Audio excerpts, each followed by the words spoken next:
नींव से लेकर मंदिर के निर्माण तक का जो कुल कार्य है, हम कह सकते हैं कि 30% कार्य पूरा हो चुका है अभी प्रत्यक्ष मंदिर निर्माण का, क्योंकि नींव का काम ये प्रमुख काम था इसमें, और इसलिए मंदिर के निर्माण का 30% कार्य आज पूरा हो गया, ऐसा हम कह सकते हैं। और अभी प्रत्यक्ष जो प्लिंथ का काम है वो शुरू होगा, यानी चालू है अभी, और दिसंबर 2023 तक सबका मानना है कि भगवान अपने गर्भगृह में विराजमान हो जाएंगे।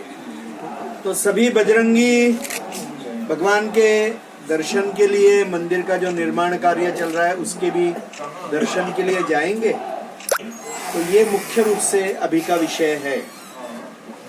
विश्व हिंदू परिषद के 2 वर्ष में 60 वर्ष पूर्ण होने जा रहे हैं। तो इस वर्ष से हमने षष्ठी पूर्ति के निमित्त पूर्ण देश भर में संगठन के विस्तार का कार्य प्रारंभ कर दिया है।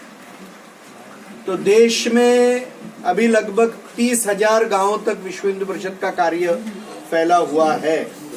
लगभग 65,000 स्थानों तक विश्व हिंदू परिषद की समितियां पूर्ण देश भर में है। तो हमारा लक्ष्य है कि यह कार्य का विस्तार कैसे हो, और हिंदू समाज के सामने जो चुनौतियां हैं, जैसे ईसाई मिशनरियों के धर्मांतरण का विषय है, लव जिहाद का विषय है, इस्लामिक आतंकवाद का विषय है, गोहत्या का विषय है।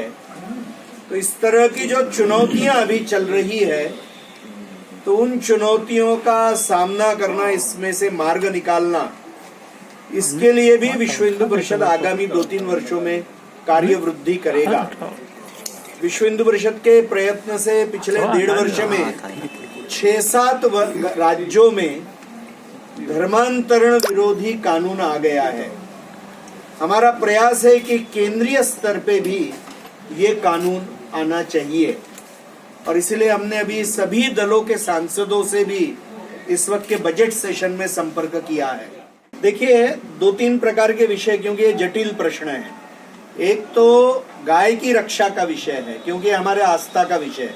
भगवान श्री कृष्ण, भगवान दत्त, भगवान शंकर जी, किसी का भी विषय करेंगे तो गाय के बिना वो स्वरूप पूर्ण नहीं है। इसलिए गोवंश की रक्षा, ये हिंदू समाज के आस्था का विषय, वो हम कर रहे हैं।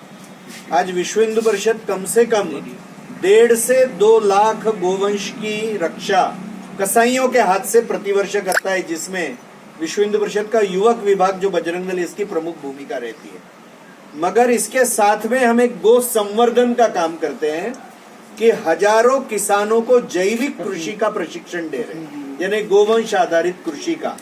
और हमारी खेती रासायनिक खाद और कीटनाशकों से मुक्त हो, इसके लिए हम प्रशिक्षण देते हैं।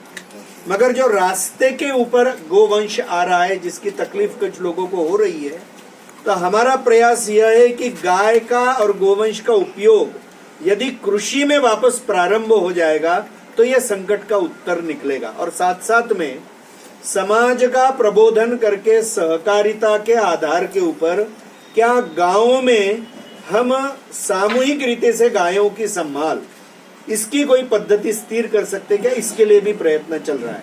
क्योंकि अंततोगत्वा समाज ने गोपालन करना, यही सभी समस्याओं का उत्तर है। तो जो अनेक चुनौतियां बीच में आई, इस कारण से पद्धति डिस्टर्ब हो गई। तो प्रबोधन और प्रशिक्षण, इसके आधार के ऊपर अभी हजारों किसानों का जो प्रशिक्षण हो रहा है, तो कई राज्यों में इसमें परिवर्तन आ रहा है।